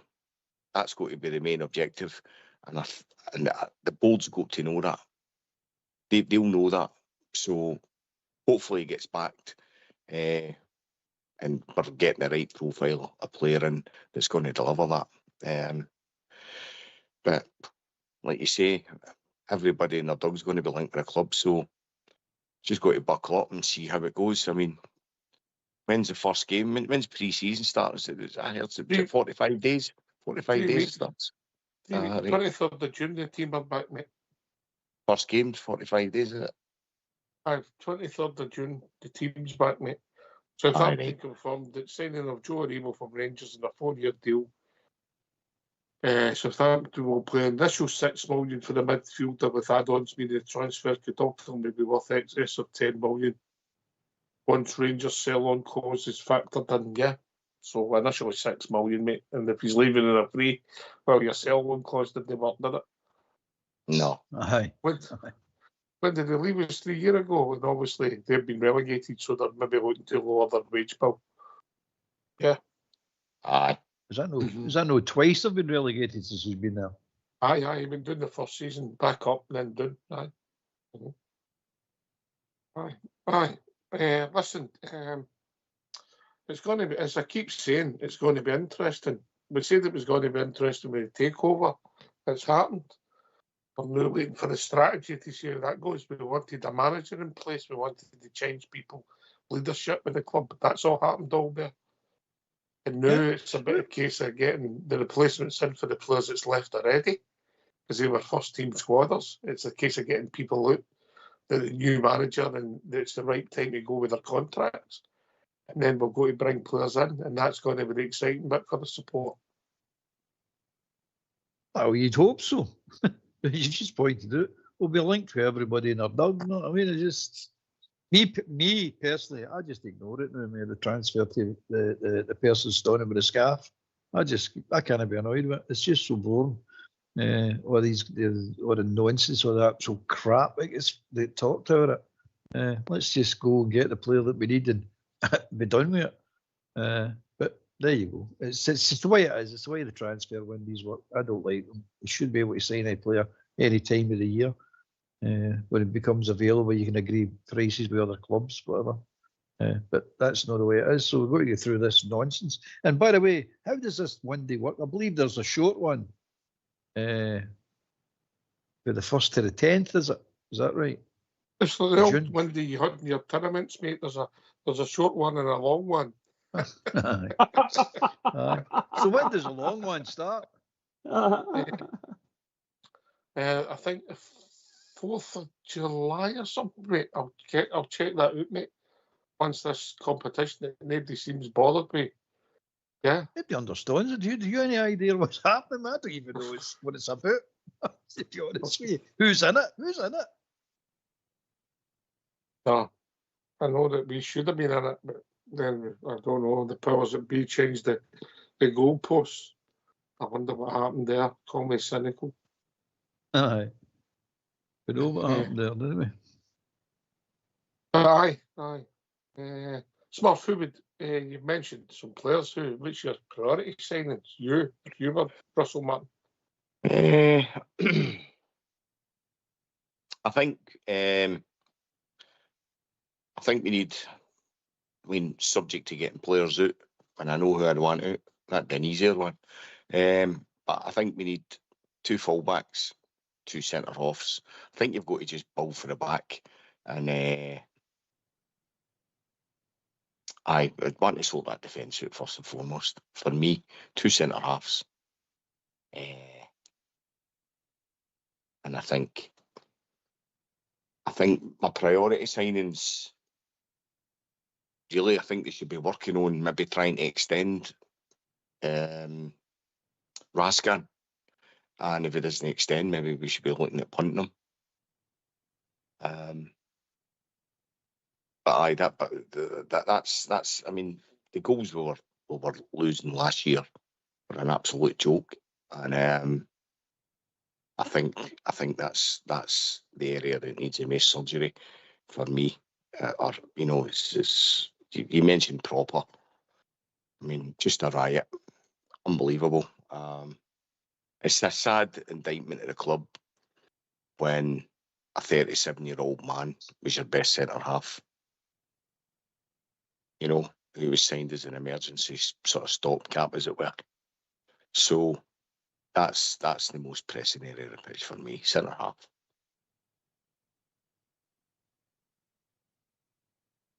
Aye, well, it's a common theme, Bridger. It is, pal. It is. Sorry. Go on, pal. Keep going. Big Balogun, did us a turn, but I think every time he played, if he was playing sort of 1 in 3 games or whatever, and he could keep his fitness up, and it wasn't too much, you're looking at him going, he's the best centre half for the club, and really he was just a stopgap. I'll put it this way, Smurf. I thought he was the best defender at the club, and I'm not being funny. I mean that sincerely. For that time he came on, but it's sad. Look at the times that the other centre half come in and bumped into him, or the clashed heads, and the 2 went for the same ball, things like that. I'm not blaming any. I don't really want to blame anyone, but obviously, the person that's playing with Balogun sees it. Did he see that Balogun's there, or did he just want to go and do it? I'm not saying Balogun was totally innocent, but crazy things were happening at the centre half, and sometimes the 2 of them bumped into each other, and the ball was through, and they lost goals. Or brought the keeper maybe made a great save and saved them. But there's just strange things happen. But I still say Balogun was the best defender over the last 2 seasons that he was with us there. Did he sign just for a season, or was it? Did he manage to get an extension? Yeah. He signed just for a season. Yeah. Listen, the window, just get back to your point, the window, 1st of June to 10th of June, and it'll open again on Monday the 16th of June till September the 1st, mate. I don't really see the point, but there you go. Sorry, Bridge. So did you say the 1st of June? So it's opened, yeah. Right. It's opened. It actually finished. So when? The 10th. The 10th and then of June. it opens again 6 days later, and I really don't see the point, Albert, do you? These are because internationals. That's all it is. Because internationals are there. No, it's that tournament. Stupid, isn't it? So basically, the window's going to be opened when all the leagues are starting, all the competitions, the European competitions are going to be starting, and it's open right to the 1st of September. So the leagues started as well. Oh my God! That's the point. I said this before. Where's the time you're supposed to get pre-season and coach people, and then you've got 3 games a week after that, whatever. Stupid, mate. It's just stupid. It's just ripping it. It really is just ripping it now. Eventually they'll drive people away. Eventually people are going to wake up and say, can't afford this anymore. It's done. It's too much football. Just done. Anyway, that's just my moan for the night. Right, so I don't see the point of shutting it for 6 days, yeah. I just don't really see the point. I don't get it. I don't understand it. A lot of things. But anyway, it's open for about 3 months, yeah. So June, July, August, yeah. June, July, August. Aye. Crazy. Anyway, so that's what it is, isn't it? So we go on with that and all. We keep saying it is what it is. That seems to be the catchphrase tonight, but it is what it is. So we just go on with it and let's see what happens. Right. But again, that's going to hold us up. We're moving into the last bit of the show. Let's hear from Ease. Why don't you give us a call on 0141 356 1972? It's your show, it's your platform. Let's hear from you.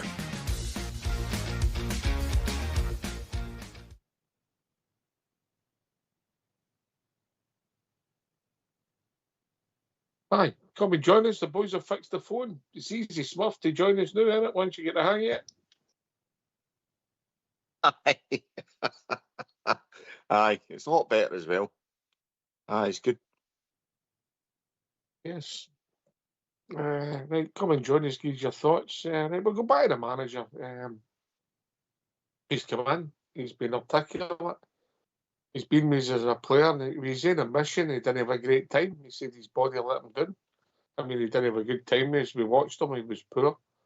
Yeah, so that's gone. So we can't judge him on that. He's got a different role now. He'll be judged on how the team's set up, how they play, and if they win football matches. It's as simple as that, and the winning being the most important part. Smurf, then all the Bridge. Aye, I mean, apparently he's just advocated this 4-3-3 system, and I was listening to a podcast today that they were saying that when they were talking to Southampton fans, that they're saying that some of the clubs that sat in the low blocks, that's what he's good at. His teams were good at taking them apart, and of course that's what we need, innit? And I just hope that the board don't really back him and don't underestimate the league, because you've got both Edinburgh teams sort of employing analytics and getting funding for owners down south, and I think maybe they're going to strengthen and change their management and whatever. Hibs finished strong last year. McInnes going to Hearts and that. So I think the league might become a wee bit stiffer this year, a wee bit tougher, and the best quality we can afford is what we should be investing in, and really support them.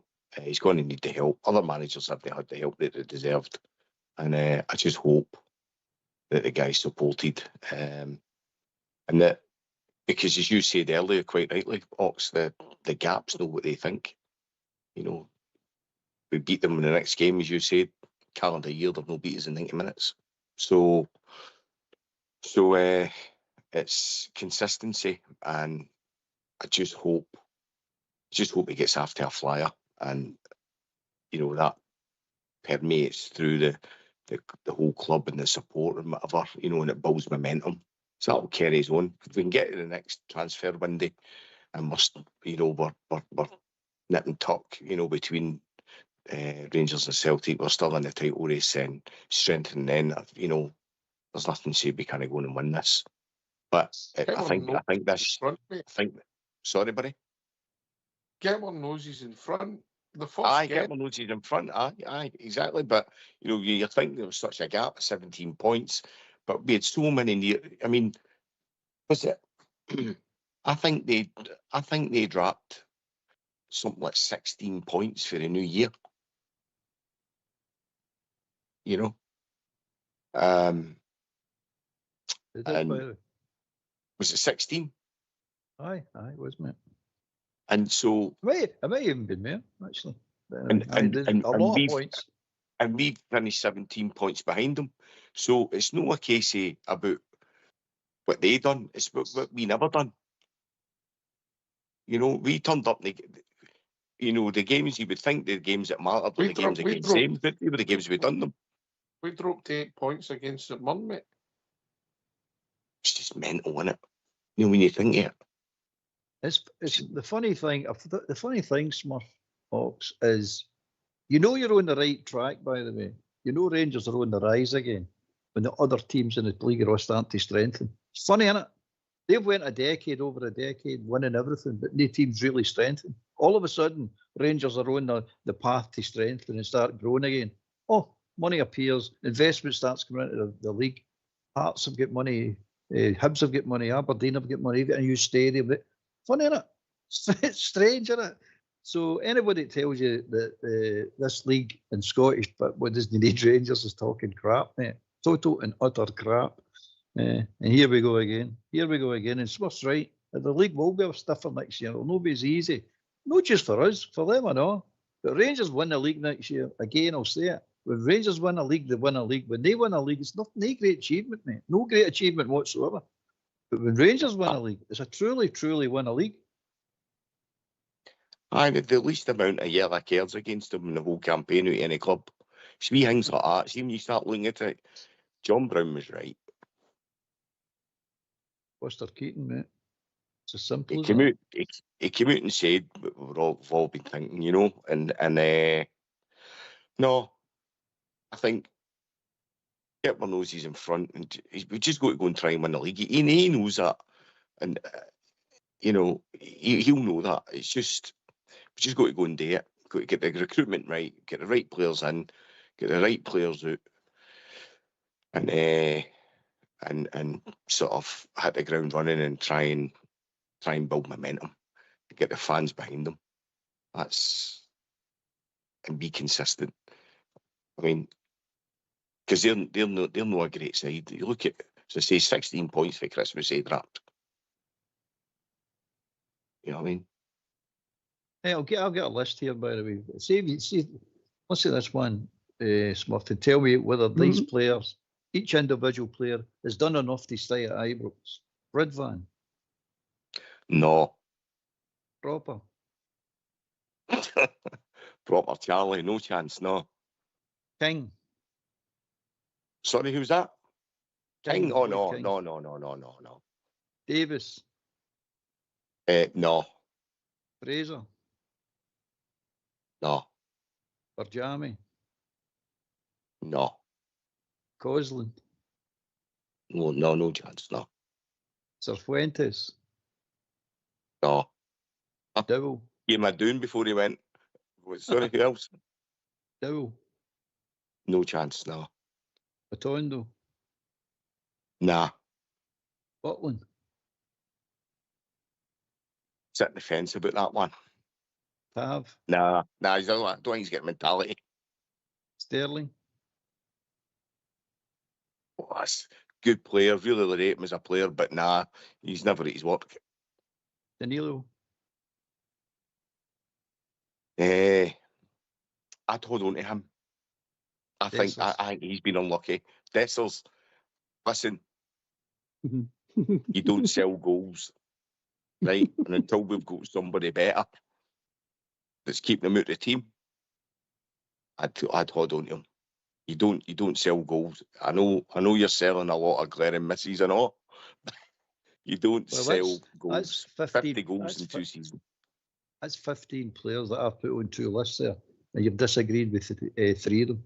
So these people are coming round to the same players, aren't they? We all know the same players. Absolutely, yeah. But I'd say the whole 15 of them need to go. Danilo and Dessers, well, fair enough. I can see your point. Tav needs to go. Butland needs to go. Sterling needs to go. And that's the ones that go. The ones are the ones that go in the white, the maybe column. But the day there is aye. Well, would this not be? Would it not be Tav's 10-year season? Aye, it is. Aye. Yes. He'll no go. He'll be there. Butland, it's not an ability thing with him. It's a mentality thing. I don't think he's got the mentality to play at a big club. He can't. I don't think he can deal with the pressure. And you know he's been he's been magnificent in some games, you know, but nah, you need consistency. You need a metronome, you know, right in every position. The players that you've got need to be metronomes. They need to be 7 and 8 out of 10 every game. Guys, if you think of guys in the past like your Sandy Jardins and your Greggs, I'm not saying they did have bad games from time to time, but more often than not, they were turning up further work and they were a 7 and an 8 out of 10. And that's what you want. You're not going to get that with Sterling. Good player, never at his work. And Big Butland's not got the mentality for it. And that's one thing you can't. That's the thing with Dessers. You can't knock his mentality. And he's always at his work. But he's an enigma. But he does score goals. So right now, when you're in a phase where you're building, I don't think it's the time to sell him. But if you go this to is the the right only money, time you can sell. Aye, but This is the that, only I time you know can what sell. you're saying. It's if you get the right money, you can't say no to anybody, can you? Oh, that's true. That's true. But Dessers is 30-31. He's the top goal scorer in Scotland. Now's the time to sell. If you can sell him, that is. Aye, if you look at it from that point of view, aye, maybe you're right, aye. But if we cleared out all these players, that leaves us pretty 24 bare. players to buy. Aye. We should basically, what you're left with is no counting the Kelly, Munn, Suter, Salah, Jefty, Barron, Diamondi, Raskin, Rice, Cortez, Igaman, and Cortez. And sorry, to say Cortez twice there. Curtis and Cortez and Igaman. That's what you're left with, mate. If you get rid of the 15 players. And don't get me wrong, they 15 players, in my opinion, 12 that you said, but I say 15, deserve to get booted out the club. They really do. Because they're not good enough. Simply not good enough. I'd like to see Seema coming back. I wouldn't mind that. His I wouldn't power, mind and he that. can play through the middle and all, and he was good coming. I always felt he was, when he played coming off the left, at the back post, he used to go in and he's good in the air. He was just a really, really good player. I liked him. I wouldn't mind seeing Seema coming back. Sign worse players than him. He's a good age. He's only 24. Oh, I'll take him back in a minute, mate. I'll take him back in a minute. But they'll be wanting big money for him. I think they went to some French mob, didn't he? Aye, he's only on loan. Is it loan? Aye. If we get him in a free take, I'd snap him up in a minute. Absolute minute. Because I'm with you, I thought he was a rare player. He was a shadow player when he came back. I thought Seema was a really good player.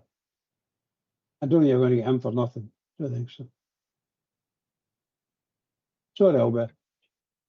Oh, I don't know. I think his contract's up. Yeah, I think that's right. His contract's up. Oh, and if well, it's we what could I'm get him for saying nothing. is Little Rebo. If they're freeze, I'd take them. If they're Yeah. money, Seamer, I might spend some money on him. I must admit, because I'm the same as Smurf. I think he's a powerful player, good runner, good goal scorer. There's something about him that ticks all the boxes. And that's what we're needing, power and pace. So I'd take him. I would take him. Certainly, I wouldn't spend it. Would you spend the 7 million or 9? They're talking about 9 million now for him. Would you spend that? Well, it's his age. I mean, do you know what? Does he do enough going back the way for you? No, for sure. No, for sure. I think he's weak. I think he's weak, mate. I think he's a weak player. He's a skillful player, but I think he's weak. It's a 50-50 ball. There's no chance he's winning it. He's not going to win a 70-30 in his favour. I don't think I would. It's easy to stand out in a team that's struggling in it. If you're a half decent player in a team that's struggling, and your numbers are pretty good and whatever, but you put better players around him, of course that's going to help improve him a wee bit. But when you've got a team that he's wanting guys that are tracking back, for an example, I remember in Betis when we beat them over there, and Seema came on, he was on the left, and see the amount of running he done, came back, covering Barisic. The shift that he put in, it's unbelievable. And really good. And you're never ever in 10 lifetimes are you ever going to see Tierney doing that. No chance. No. And that's the kind of player that we need. If you think you're that boy, that young fullback, the Brazilian, can't mind his name now. Jefty. You think of him, and he does struggle defensively, but see somebody in front of him that's going to track back and cover and double up and help him out, bring him on a ton. He he needs a player like Seema in front of him, so he does. I'm hoping your man Martin brings him on. That's one player I'm hoping you'll see a big difference in. I just seem to lose confidence, didn't he? He's a typical young player, isn't he? These young players, they seem to have these dips. But there's something about the boy. Don't get me wrong, when he was bad, he was really bad, especially in defence. But when he's good, he's something to watch, by the way. He really is something to watch. I love when he's running forward and getting by players. He just does it effortlessly, you know what I mean? But defender, he's got a lot to learn about defence. It's when he drives inside. He drives inside and then, you know, he's creating space for people. Aye. Which is surprising, isn't it? You're Brazilian, you think he'd be strong, you know, with that kind of striking a ball. Aye, you think it'd be bread and butter to him, but then some closer to the ball, you know. He can. He's a bit hit and miss, but when he gets it right, it's quality. It's absolute quality. But he doesn't do it enough. Doesn't he do it as much as Barisic does it? Aye, but at the beginning, when he first came in, he was doing it regularly, and it just seemed to disappear out his game. Don't know why. It's just age, isn't it? It's just inconsistency. There's all young players get through it. All young players. But I like Jeffrey. I must admit, I do like him. I think he's got something. Whether he's going to be the regular left back, I don't know, but he's definitely got something. Aye. The boy Cortez as well. Who we've not even seen him. I mean, people are writing him off, and you're saying we haven't seen enough of him to write him off. You've seen glimpses of the boy. And when he come into the team right at the beginning, he showed something. He played some decent football. And he scored he scored 1 or 2 goals. I remember scoring a game against Hearts. Aye. Scored his debut against St Johnstone, was it? Aye, and he scored against Hearts at Ibrox, I'm sure. And he looked apart. He said, there's something about this boy, but then the injuries took over. But everybody's writing him off, saying a waste of money. And I'm saying, how can you judge the boy? You've not seen him yet. Okay, injury-wise, he's been unlucky with injuries. You could say he's a waste of money, but skill-wise and ability-wise, no, I think he needs to give the boy a chance. Really need to give the boy a chance. Let's see what he's got. Can I just say, Albert, I've said this before about him. He needs to be part of a squad that's going into a close season and doing a full pre-season. He needs to get a full pre-season in to let himself see what he's like fitness-wise.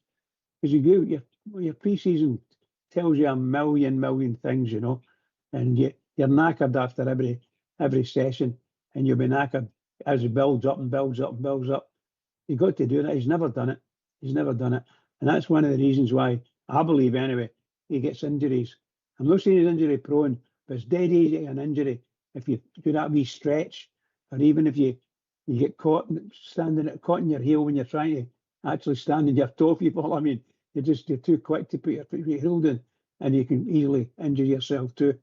So there are all these wee daft things happen. But once that boy gets a close season and a pre-season, oh my God, it's going to be. I think if he comes through that, he's going to be ready for us. Then the fitness problems he's had will disappear a bit. It's going to be laid on the line for him as well, mate. He's got to be told this pre-season, you need to start turning up for your work, son.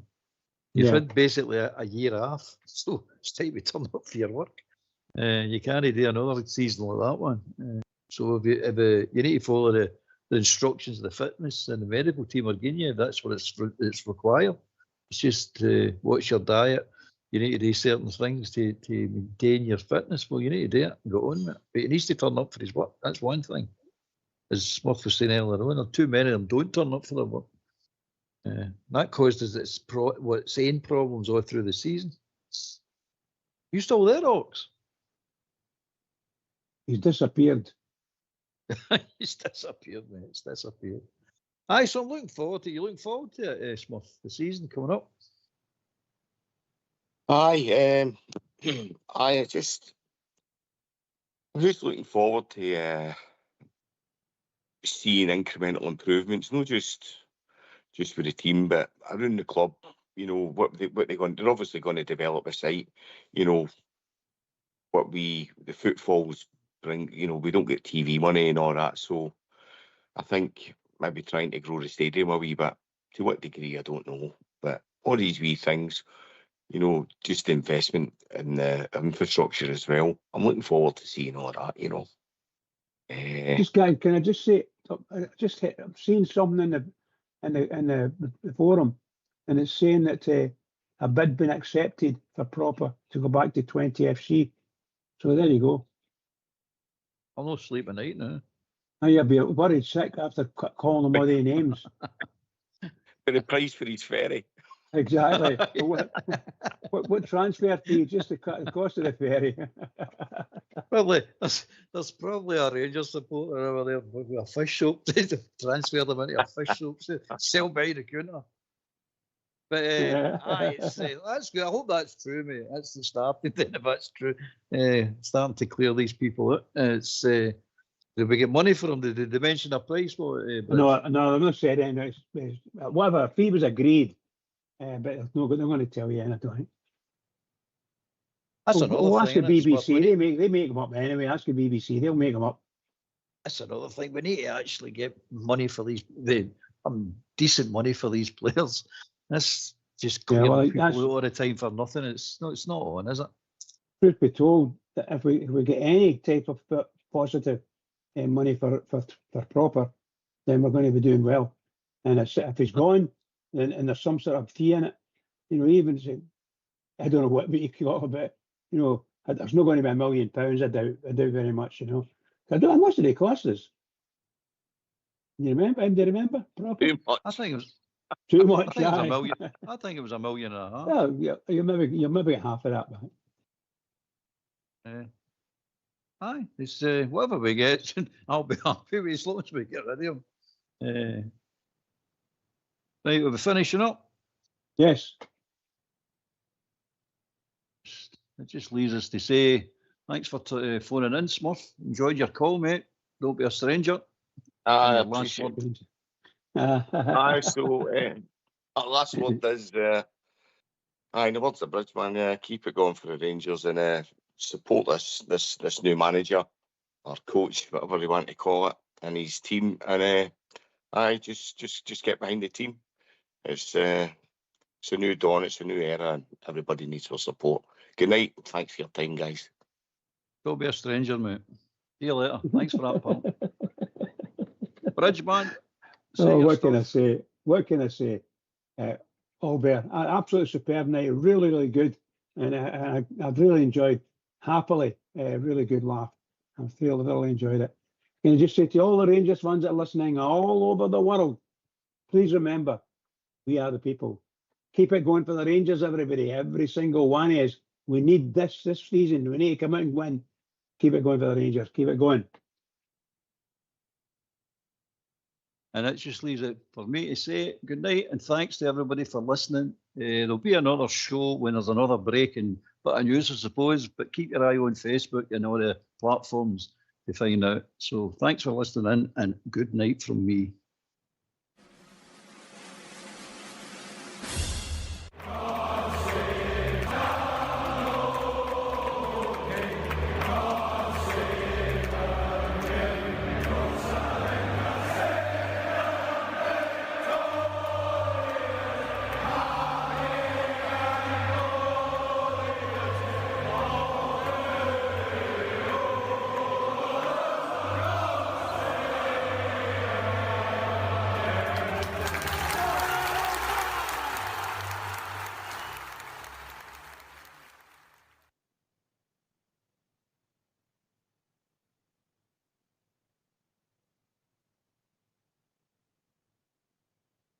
You still there?